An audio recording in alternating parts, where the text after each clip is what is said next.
welcome back to the Across the Pod NFL podcast. It's time for another team season preview, and this time the team we're doing is the Tennessee Titans. With me, I've got a first-timer guest on the podcast. With me today is Titans fan Greg Kett. Greg, how are you? I'm good, thanks, Andy. Thanks for having me on. No problem at all. It's always good having new guests on. We like to ask all of our new guests same question when they first come on, especially those who are in the UK who follow the NFL. So for you, Greg, why did you pick the Titans? It's a funny story. I didn't really have an NFL team, and we went travelling across America from sort of coast to coast, from east to west. And I kind of made this decision whilst we're out there that wherever the best place I go to is I'm going to kind of those places. I was looking forward to going a hell of a lot more than Nashville, but then we fell in love with the place, and it's almost like a stepping home for us now. And the Titans were adopted ever since. So a, it's been an interesting ride we've had. Obviously, a team that's has had some success, but a lot of struggles along the way. But it's the city itself. If you've never been, or anyone who's listening to this has never been, it's definitely should be high up on your list to go to. There's so much to the city itself. And if you can catch a Titans game while you're out of there as well, there's honestly, the stadium's located perfectly in the centre of downtown, and near the Broadway area, just across the river. It's not in the middle of nowhere like a lot of stadiums seem to be nowadays. So yeah, that's kind of how it all started for me. Yeah, and I know exactly how you must have become a fan because I went to Nashville last year for a game, the Broncos game, and I thought Nashville was a hell of a city. Every bar you go to, there's live music everywhere.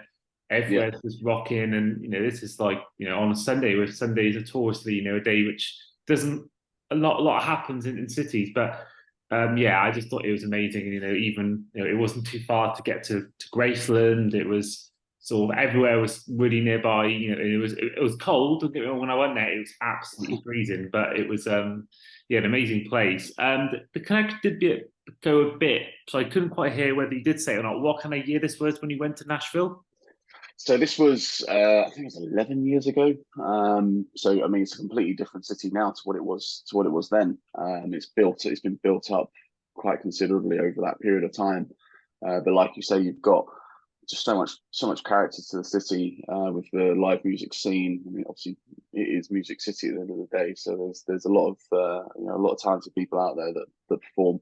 But even if you go off the touristy track of kind of Broadway, and where a lot of people obviously travel and go to, you can get some really nice areas in Nashville that you can have a walk through. Where you don't even feel like you're in a city in some cases. But it's been great to see it grow. We go every year, so we've been going every year pretty much since. Mostly around to watch games as much as go out there to see friends and whatnot. So yeah, it's an incredible city. Yeah, and you mentioned for what the stadium. I loved. I thought it was a really nice stadium. I think it's you mentioned before the walk over the bridge, and I love that because you walk past it a little bit at other parts of Tennessee, Nashville, but then when you go over that bridge, you see Nissan Stadium right there, and I thought that was really cool. And I thought the tailgating was really good as well. One of the best I went to when I was there. There was like a little it wasn't as much. I didn't find much cars and barbecues. It was more like a public area where everyone went. There was people playing Jenga. There was live music on trucks. It was all sorts. I thought it was really fun, and the food was also amazing as well. Yeah, there's a lot that goes on around the stadium. There's a two-tone blue tailgate that we tend to go to, which is like underneath the bridge, pretty much open to anyone to go to. They all volunteer and pull that together every game day. And it does just bring it all together really when you look at the sort of game day experience. It's kind of second to none in many cases. It's something that, even though we're not always the best football team on the pitch, is something that every game you go to, you're going to get entertained, whether it's before or after, because it's just perfectly located. Like I said earlier, unlike a lot of NFL stadiums that are kind of purposely built outside of cities nowadays, so it's a bit of a trek to get to. I went to Miami back in 2018 for longest game in NFL history. Went for that one game, and it was just nothing was around the stadium at all. Obviously they bring together, there's a lot of tailgating that obviously goes on in parking lots, etc. But it was so far out from anywhere, and it's the same with a lot of the games that we've been to. Same with Houston, same with New England is literally in the middle of nowhere. It's so Nashville's unique in that regard that everything is right there on your doorstep. And the new stadium that's being built in a few years' time is being built right next door to where the old one is, which is great. That was one of my biggest worries when they talked about a new stadium, is them potentially moving it out, but they're keeping it there, which is great for me. And yeah, talking of the stadium, it's due to be opened, I should say, in 2026. Capacity looking about 55,000 to 60,000. Construction cost is going to be 2.1 billion. So for you, I know some people I know I've seen on Twitter who are Titans fans hold that stadium in high regard. They're sort of sentimental. They want to keep it there. But others I've seen are on the other side, and they want to see that the stadium develop and they want to see a new one. So where do you stand on the fence in terms of the new stadium that you're going to get in 2026? Yeah, so I mean, the current stadium's not that old. I mean, as a franchise, obviously we've moved from Houston into Tennessee, and it was, I think, opened in '99. So it's not a really old stadium, but stadiums that were built in that period, in those sort of '90s, I just don't think they've really stood the test of time very well. So when you go around the stadium, look, it's an impressive stadium still, but it's started to feel quite dated. So getting a new stadium, when you look at SoFi and you look at all these new stadiums that have been built over the last sort of few years, this is going to be, the new one is going to be very, very similar to the standard of that, and that's only going to improve the kind of game day experience. I'm not a massive fan of kind of domes, and I like sort of playing football out in the open, but I probably wouldn't be saying that if I was out in Nashville in December. And I went to the Houston game at home. Was it last year or the year before? And it just rained constantly the entire game, and I've never been as wet as that in my life. So I probably wished for a dome on that day. But yeah, personally, I quite like football being out on the wide open. You think of like Lambeau, and you think of Arrowhead, where the conditions play a big part to games. And obviously, being in a dome is not going to give you that anymore. But the stadium, I mean, from the renderings and what they've shown so far, does look excellent. It looks top quality, and it's a lot of money, but at the end of the day, I think it'll be worth it. Yeah, and I think that if it is going to be a dome, for example, it will allow Tennessee to host Super Bowls, which I think is great for the city. And I think the same thing is happening with Chicago; they're getting a dome as well, and I think that'll be another great city to host one. So I think I'm more of an East Coast guy than a West Coast guy. I mean, I prefer Boston, New York, and Nashville, all that. I prefer that to LA and California. So I'm sort of I get why, but they do it there every year in seemingly in the West Coast. But I want to see a bit more going in that area of the America, because it's great, having sun in February is great and all that. But I want to see a change. I'm tired of seeing every year being in a hot place. I want to see it. We had in Minnesota one year, and that was for me the best Super Bowl I've ever watched. So for me, I think it's great just for America in general, just to really broaden where you can have one. And I think that if you have a dome in Tennessee, you have a dome in Chicago, then I think that will just give more chances for more people to go and see new cities and blah blah blah blah. So yeah, I'm not against it. I mean, I like Nissan Stadium. When I went there, I thought it was really cool. So I probably would be one of the ones that would want to keep it as it is. But at the same time, if I'm from Tennessee, I would probably rather a dome, a new stadium, because it brings more tourism and more money into my city. So yeah, I can see definitely both sides of the coin here. Heading on to the Titans' new off season, looking at the main ins and outs this off season. The main outs include Josh Dobbs, who's actually recently, since then, gone from the Browns to the Cardinals.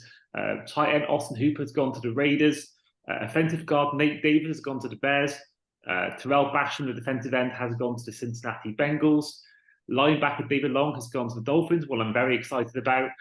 Tight end George Swain has gone to the Cardinals. Running back Dontrell Hilliard has left as well. And then Bud Dupree was cut, and Josh Lambeau, the kicker, has retired.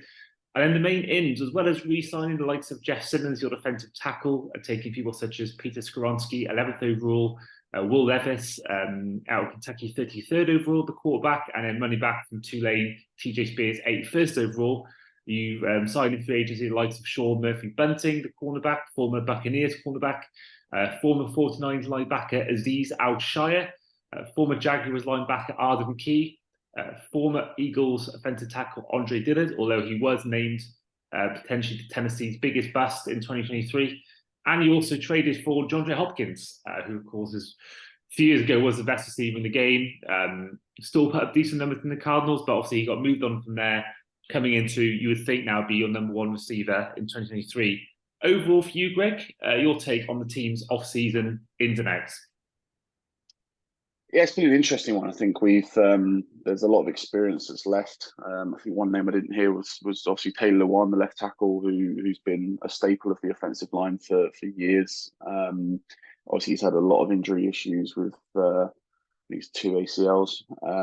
He will be a big miss, and the offensive line is probably the biggest question mark over this team as a whole at the moment. But I think the business has been done. Like, we've got a new GM that's come in and wants to put his own stamp on things. And I think some of the business, I think Arden Key is, from the sort of glimpses that we've seen in pre-seasons, looks great. And I always liked him with the Jags, which is hard for me to say. The outside of that, same with sort of El Shair, I think is one of those linebackers who probably didn't get the respect nationally, playing for the Niners, just because of the competition and middle linebacker that they've got. I think he could have a great year for us. I think we're in a pretty good place. The biggest issue with the Titans, and it has been for the last few years, is injuries, and we've already picked up injury bugs in pre-season with Traylon Burks going down, expected to miss a couple of weeks. Kyle Phillips as well, who was drafted. This is his second year, missed most of last year due to injuries. Also picked up a knee injury, so he's going to be out for expecting about 6 weeks. But Hopkins was the big money move. It was the big, I think any team that was going to take him, there was going to be a bit of buzz and excitement around it. We've had a few busts come in at wide receiver over the years. If you think back even to like Randy Moss, and think obviously more recently Julio Jones. So there's always going to be that tag of hopefully that he's just not the next in that line. But watching him we haven't seen him in pre-season. He's not played any games. But watching him during training camp on the small snippets that you hear and see, he doesn't look like anywhere near finished. And even though he's obviously turned 30 now, or gone 30, is, for me, I think it frees up an opportunity for Traylon Burks, because I think Traylon Burks has got so much potential, but without someone like Hopkins there, he's just going to get double covered every single play, and that's not going to help him develop. And so Hopkins can come in, take some attention, and Derrick Henry's always going to get attention in the backfield anyway. So for me, I think we're in a pretty good place. We had a really bad finish to last season after kind of what went on with our old general manager being sort of fired and finishing the season quite poorly with 6 or 7 straight losses.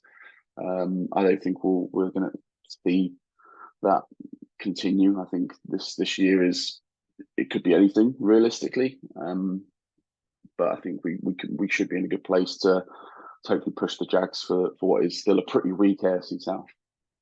Yeah, I think definitely it's wide open. And Traylon Burks, you mentioned him, that only had 444 yards and 1 touchdown in his rookie year, and I actually liked him the most out of any wide receiver in the draft last year. I thought he had a lot of promise, and I think with Hopkins, I'm sure you agree with me, do you think it'll really open up your offense? Because Tannehill, when he's at his best for you guys in his first few years, he was one that he benefited a lot from the play action pass and RPOs, etc. And when he had AJ Brown, it worked perfectly. But when he went, we saw how much the offense and Tannehill particularly declined and regressed without someone like AJ Brown. So Hopkins obviously is probably right now not as good as AJ Brown, but do you think that having him back will help not only Tannehill get back to his best, but also really help ease the pressure of Derrick Henry? Because Derrick Henry is 28 years old, now 29. He's still getting 1,000 yards, has been in all but one of the last 3 or 4 years. two-time rushing champion, and obviously for me, it's my favourite running back to watch in the league, and he's a lot of people's as well. A real pure rusher. So, just how much do you think the signing Hopkins will just free up the offense and really ease that pressure on both Henry and also elevate Tannehill back to some sort of level he was a couple of years ago? Yeah, I think it was key, and I think that's why they made the move in the first place. It's a calculated risk, but they knew that it was needed. The wide receiver core last year, it just wasn't at the level it needed to be, and you put a lot of pressure onto the shoulders of Traylon Burks in year one, and then he got injured as well, which didn't help his cause. He's I think he'll have, if he can stay fit and healthy, he'll be in a much better place. Derrick Henry, he's absolutely loved and adored by Titans fans, quite rightly so. He's a Hall of Fame running back in my view, and I think he's one of those players that just doesn't seem to want to let up. But at some point, with all running backs, they have a shelf life, and you never know when that time's going to come that he's not as effective as he once was. But he's one of the most durable. He's had, apart from I think it was the year before last when he kind of broke his foot, I think during the season, and came back just in time for the playoffs. He's barely missed a game for the Titans. Other than that, so he's very durable, and he gets 30 carries a game and just gets up and gets on with it. So for me, I'm not worried about that. My biggest concern with Derrick Henry is, and we saw this quite a bit last year, was ball security. There was several fumbles over the season that some we lost and cost us. There's one which I won't forget. It was Traylon Burks' touchdown, one and only touchdown, I think he said, which he recovered in the end zone after Derrick Henry fumbled. So hopefully, it's something that he's always been very good on the ball security side. I'm hoping that doesn't sort of sneak into this year, but. Yeah, look, DeAndre Hopkins will definitely open up this offense. Ryan Tannehill is a serviceable quarterback. He's not a top 5 quarterback. He's probably not even a top 10 quarterback, but he's someone who can win games. And actually, I think he's quite underrated in what he can do. But he's also one of those quarterbacks you just know at any time could go and throw an interception. If you watch the Bengals game in the playoffs, season before last, it was a horrendous day for him, but there's been games that he's carried us through as a quarterback, and for me, I think it will open up an opportunity that he's got weapons now. If Burks can get back healthy quickly, he's got now weapons that he can throw to. And another one I want to mention is Chua Okonkwo, he's a second-year tight end. Very much built in the same kind of mold as sort of Delaney Walker and Jonnu Smith. As a sort of receiving tight end, another player who could definitely benefit from having Hopkins there in terms of hopefully will have opportunities to make some big plays because he's a hell of a talent.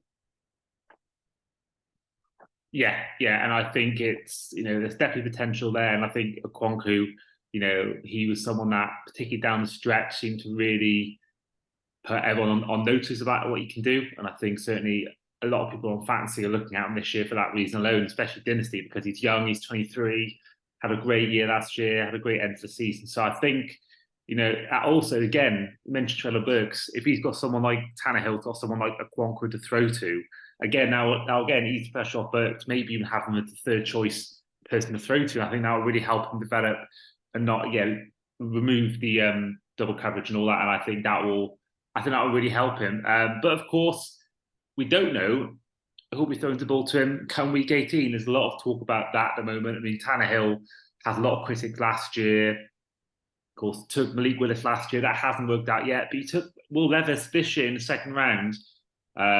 So what do you see happening with that? And who do you see being the quarterback come week 18 for the Titans? I think it very much depends on how the season's panning out. If we're not having a good season and the playoffs is a distant dream, I wouldn't be surprised if a change was made. And I'll be surprised if it wasn't Levis. I think Malik Willis we drafted in the third round, I think it was last year. It was a bit of a shot to nothing, a bit of a guy who was touted to be a first round pick. A lot of people thought he was going to go in the first round. He dropped down to the third, and it was just an opportunity to be like, this is a quarterback we could come in and develop, because we knew that with Tannehill that there was only going to be at that time, I think, 2 years of his contract left. So I think Malik Willis hasn't worked out. He's still as so far. I mean, obviously it's still very early days. He's definitely improved. If you watch preseason games, and he played pretty much the whole game last week in preseason, and he's definitely improving. But he's still a long, long way away from being a starting quarterback in the league. Levis, he wasn't one I was particularly excited about when there was a lot of talk about us trying to trade up to get Stroud, and then we were joking around in the group that we've got around what if we trade up to get Levis, and I was just like, I just don't see that being a viable option. But when he dropped, we ended up trading up in the second round to get him. He's a capable quarterback. He's got a good arm. I don't think he's a bad player by any stretch of the imagination. He wasn't the quarterback that excited me if we were going to go and sort of draft one early on. But he's someone who I think they want to try and develop, and I think they want to try and give him the time this year. I don't see him being in week 18 unless we are, as I said, well out of the playoff hunt, and it's just then opportunities for him. But I expect him to be quarterback 2. I think Willis will stay, obviously, with this new sort of third quarterback rule. I think we'll carry 3 quarterbacks, which is something we've historically never done, apart from obviously having one of the practice squads. So I'm fully expecting all 3 will be carried, and Levis will sit behind Tannehill for probably the whole year. Just I think we'll always be there or thereabouts of trying to win the division. Right, let's head to our final segment, which is going to be our win-loss tie section. So we asked every fan to predict their team's record by going through each game in their season and answering the win-loss tie record. So week 1 for the Titans is a road game in the Superdome against the New Orleans Saints. I'm going to be at this game, Nice. and my record with the Titans on the road, certainly in the regular season, is not the best. So I've got a loss on this. I think it's going to be week 1, a tough game. The Saints are a bit of an unknown entity. Kamara's out, which is a plus for us, but I think that's going to be a tough game. The Saints at home are they're a good side, and I think it'll be a close one, but I think we will lose the first game. It's funny you mention that because my actual record at Dolphins games is 0-4. So, oh, really? Yeah. So it's not exactly. I'm hoping this year I'll change that. But I'm going to the Philly game, so I can see it being 0-5 and maybe even 0-6 if I get the Chiefs tickets in Germany. But I don't think my luck will change anytime soon. My record in Nissan is pretty good until the last sort of post COVID, where I've been to a couple of pretty poor games. I was at the Jags game last year, which we lost. I mentioned the one against Houston at home, which we lost in the rain. So we've had some bad results at home in recent times. But I had a really good run to start with at home. It must have been about 6 or 7. I don't know, maybe I think it was at one point. I can't remember exactly, but yeah, there's away from the Nissan, it's not been great. I went to Houston back in, I think it was 2016, and we lost like 57-14. It was that was, I think, the first away game that I'd done, and yeah, it's not got much better since. And like I said, I was in Miami for that longest NFL game, which we also lost. So my away record needs to improve. So hopefully it does, but I'm not expecting it to. Well, week 2 is your first home game of the season. You take on the Los Angeles Chargers. Yeah, I actually fancy this one. I think home opener. I think we'll come out with a win again. I think it'll be a close game, but I think we'll bounce back from a week 1 loss with a win against the Chargers. Tough game though; they're a good side. So week 3 is a road game, but this time it's against the Cleveland Browns. Yeah, I've gone lost with this one.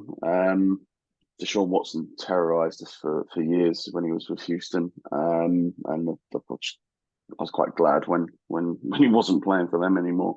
But I think the Browns could be really good this year. I think they drafted well. They picked up Cedric Tillman who's a Tennessee Volunteer, and I'm a Vols fan, so I know all about him and what he can bring. And I think they'll nick that one. Yeah, I mean, I do think that if the Browns get the Houston Texans version of Watson, I think they're probably a playoff team. But you just don't know whether he's going to get back to what he was before. And I think this season, I think with a full season at hand, a full off season, etc., I think that we'll know whether he is over the hill or whether that was just a year or two off. And We they're still the They're still the Browns as well, aren't they? So it's hard to take them seriously. But I think like, they've got good players. Like I think Chubb at running back is one of the definitely a top five running back in this league, but quite easily. So I think it'll be a tough game. I think we'll again being on the road. It's one of those games I can definitely see us dropping. Yeah, especially if you've got Amari Cooper, Nick Chubb, and Miles Garrett on your team, I think you can win a lot of games with those three players alone. But week four, you're back at home. This time, another AFC North team in the Cincinnati Bengals. Yeah, I've gone lost for this one as well. So not such a great start to the season, but the Bengals, they've had our number in recent times. I just think they're still an incredibly strong outfit. So again, I think it's going to be close. I don't think there's many games where we're going to go and get blown out by any stretch. But yeah, I think we'll lose that one. Okay, so week five, you're taking on the road the Indianapolis Colts. Yeah, the Colts. The Colts used to fill me with dread for years when they had Andrew Luck and just couldn't beat them for love nor money. But I think this year they'll be the division's whipping boys and probably worse than the Texans. Um, I don't think they've Richardson is a good quarterback. I just don't think he's going to be ready to take them anywhere kind of too extreme. The whole Jonathan Taylor thing's a bit weird. It's a bit of obviously I'm delighted if he moves out of this division. I'm hoping he'll go somewhere in the NFC, but I don't see him seeing the field for the Colts, and I think we should win that one. Okay, and then week six is in London, as you take on the Baltimore Ravens. Yeah, London record's not great either. 0-1 against the Chargers back in 2018. I actually do think we'll lose this game. I think Baltimore look really strong this year. Um, Zay Flowers, I think, is going to be an incredible pickup for them. Their wide receiver core has not been great, and he'll definitely bring some juice. I saw him in a preseason game earlier this week against Washington, and obviously a small sample, but he looks incredibly good. Yeah, I think again it'll be close, but I think wouldn't surprise me if they kick a field goal to win that one. And are you heading to the game? I am indeed, yeah. So we're heading down. So I'm not too far from London myself, anyway. But we've got plans to meet with some friends who are coming over, and um, we have a podcast, the Transatlantic Titans, and we've got a group of six of us who do that podcast, and we're all meeting up. So it'll be a good weekend, regardless of the result. I won't be saying that when we do actually lose, because I was screaming and shouting probably. But I think it'll be a tough game, it'll be a great game for anyone going to watch it. The Ravens and the Titans is a kind of a rivalry that not many people really think about, but it's quite a fierce rivalry between those teams. They don't like each other very much. Even a couple of years ago or a few years ago during the playoffs with the whole kind of Baltimore Ravens stamping on the Titans logo in the middle of the field. During the regular season, the Titans gathered on the Ravens logo in the middle of their field, which didn't take too very nicely. So I think we'll see some spicy plays in that game, and it's going to be a pretty hard hitting game for sure. But it should be entertaining for those in London watching it. Yeah, I mean, I'm going to the game and the Bills Jags game. I think that probably is certainly the best. I think certainly the best ever international game. You look at Chiefs Dolphins on paper, but in terms of the London games, you've got at least 2 to 3 games are very exciting. You've got Josh Allen against Trevor Lawrence, and you've got this Ravens team against like Derrick Henry and all that, and OBJ will be there, Lamar Jackson. It's some good players, and I think there'll be some good games, and even Jags Falcons will be a good game. I think that the Falcons could shock the Jags. I think potentially, and I think it should be a good game. So I think we should be set this year for a really good set of London games. Yeah, it's exciting. I think I agree with you. I think the Jags have really pulled it together. I think Peterson's been an incredible hire for them, and I think that Bills game is one that is going to be weird for me to be cheering on the Bills, but we'll see. We'll see how it goes. But no, it's going to be cracking game for London. It's good to see you getting some good games over here. We normally get left with pretty two poor teams who just come over and play out. But no, these should be good games. Yeah, can't wait. So week 7 is a bye week. So week 8, you're taking on the Atlanta Falcons at home. Yeah, the Tennessee Titans reserves, they love picking up our players, that's for sure. And I think we'll win that one quite easily. Okay. So then week 9 is a road game in Pittsburgh as you take on the Steelers. Yeah, we never win there. And I don't think that's going to change. I think the Steelers are one for me, and they're in a tough division, I know. But I think they're, depending on what happens with Pickett, I think they're in a good shot of making the playoffs this year. I think they maybe only as a wild card. I don't think they'll win the division with the Bengals and the Ravens in there, but I think they could definitely pick up a wild card spot. And then week 10, you travel again, but this time, 3 straight road games for you guys. This one's against the Buccaneers. Yeah, so I'm going to this one as well. I'm going to literally the next three, but the Tampa game, I think they've got a great defense still, and they've got incredibly good wide receivers. It's going to be a tough game, but I think I do not trust Baker Mayfield or Kyle Trask, whoever ends up being quarterback by the time this game happens. So I think we'll win that one. Hey, and then week 11 is against the Jacksonville Jaguars at Everbank Stadium. Yeah, I think we'll lose that game. I think the Jags might have our number at the moment, and I think they'll come out with a victory there. I think. So week 12, you're back at home for the first time since week 8 as you take on the Carolina Panthers.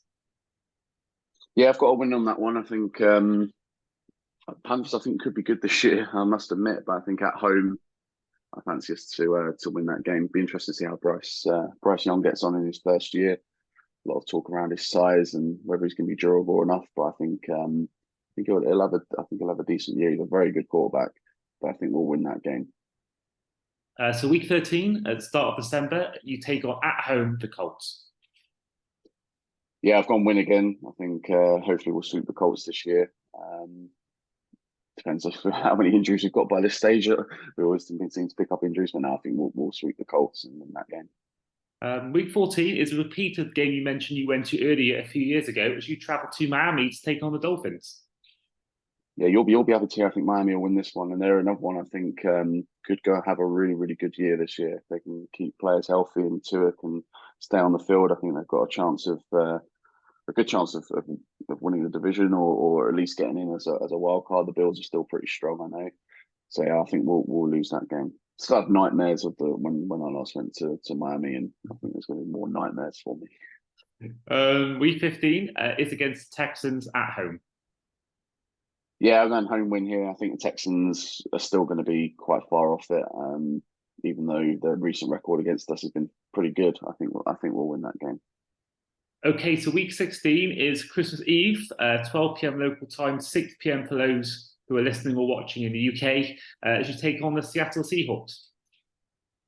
Yeah, this one's going to be a tough game, but I think we might just nick it. I think it's going to be a close one. Seattle are a good team, but I think at home, I think we should be strong enough to win that game just about. So week 17, your final road game of the regular season, New Year's Eve, 12 p.m. in your local time, 6 p.m. in the UK, as you travel to Houston to take on the Texans. Yeah, I'm going to go win here as well. I think a lot of this will depend on kind of if everything rings true. You know, there's an outside shot here of like a wild card spot, but probably not. But I think we'll beat the Texans. I think the Texans will get better. I think they'll, but I don't think they're going to be ready this year to make any kind of run. Or I think we should hopefully sweep them. And then finally, week 18, you're taking on at home the Jacksonville Jaguars. I just pray it's not winning in this game because we love playing the Jackson and winning in games. But I think we'll lose it. I think the Jags look strong. Like I said earlier, I think Peterson's been a great hire for them. They've been the laughing stock of this division for quite a few years. But I think they've really turned the corner and they look a good side. So I think we might get swept by them this year. It'll be close again, though. I don't think they'll blow us out by any stretch. Okay, so that means that you're finishing with a 10-7 record. Just to interrupt this podcast, it actually was meant to be a 9-8 record rather than 10-7. I must have just miscalculated whilst recording the podcast. So if you've heard just now 10-7, the actual record Greg predicted was 9-8. I only realised just whilst editing this podcast now, so apologies to all of you listening. Yeah, I think I was down sort of 10-7, 9-8. I think that's probably where we are as a team at the moment, between those two. So yeah, we'll see how it goes. But I think that's probably fair. I don't think will be, I think, an outside shot maybe of a wild card place. But I think the AFC is so stacked. I think there's going to be some good records that we're going to be having to compete with in that regard. I say that we'll probably go and win the division now. Well, you mentioned fair prediction. I mean, looking at everyone else who's come on the podcast so far and given their predictions for their own teams. There's been 30 teams and 31 guests, and you're currently about tied 17th. So that shows middle of the road. You know, there's fans who've got 12-5, 13-4, and there are fans who've got 9-8, 7-9-1, 6-11, etc. So yeah, around about middle of the road for you guys, according to your prediction. Yeah, I think that's probably fair as well. I think that's kind of where we are at the moment. I think we are in a bit of a mini rebuild still. Obviously, Hopkins is a signing that suggests that you're going to make a run. But one thing Mike Vrabel teams is no matter who's playing, he's put a team out to win games. He's got no interest in tanking, trying to get better picks for next year in the draft. He's very much just wants to win games of football. And to be fair with Mike Vrabel, there's been games that we've won that we probably shouldn't have, but he's just got us through. So, and I wouldn't be surprised there's a few that I get, well, there'll be a lot of, I'm sure I'll get wrong, but I still think it will balance out to being similar to that sort of maybe 9-8, 10-7. And then if you get 10-7, you'd think that would get you maybe squeezing in a wildcard spot, or maybe winning the division. So if you make the playoffs with 10-7, how far do you think you'll go in the playoffs? I mean, it very much depends on who we end up going up against, I guess. But I would like to think we can make a little bit of a run. I think we've had that run in sort of 2019 season or 2020, early 2020. That was a great run that no one really expected, getting to the AFC Championship game, and then we were number one seed in the AFC and lost at home to the Bengals the year before last. So it's hard to know exactly, but if we can run the ball well come playoff time, we've always got a chance. And if Derrick Henry is running the ball well and hard, then we've got every opportunity to go on a little bit of a run. But I'm not expecting a Super Bowl. I'm not expecting any more than maybe one win. But you never know. Might end up surprising some. Yeah, you never know. You've got Derrick Henry on your team. You just never know. But that is where we will end the podcast for today. Before we do go, Greg will give you the chance to plug not only your own social media, but also your podcast that you do. Yeah, so we're at Transatlantic TN, which is the Transatlantic Titans podcast. We do normally every week during the season and sporadically sort of outside of the season whenever sort of news happens. You can also follow me on Twitter at Greg_Kett. Quite easy to find. You'll just see me moaning about referee decisions and quite entertaining for people who don't know me, I'm sure. But no, it's always fun to come on and do this. See, I think it could be a really exciting season. Whether it's exciting for the right reasons or the wrong reasons, we might end up getting a bit of Will Levis towards the end of the season, which will be interesting to see. Or we might end up going on a bit of a run and nicking a playoff spot. So we'll have to wait and see. But no, fingers crossed. It will be a good season nevertheless. Exciting times. But this has been the Across the Pod NFL podcast, Tennessee Titans season preview, and we will see you guys for our next season preview.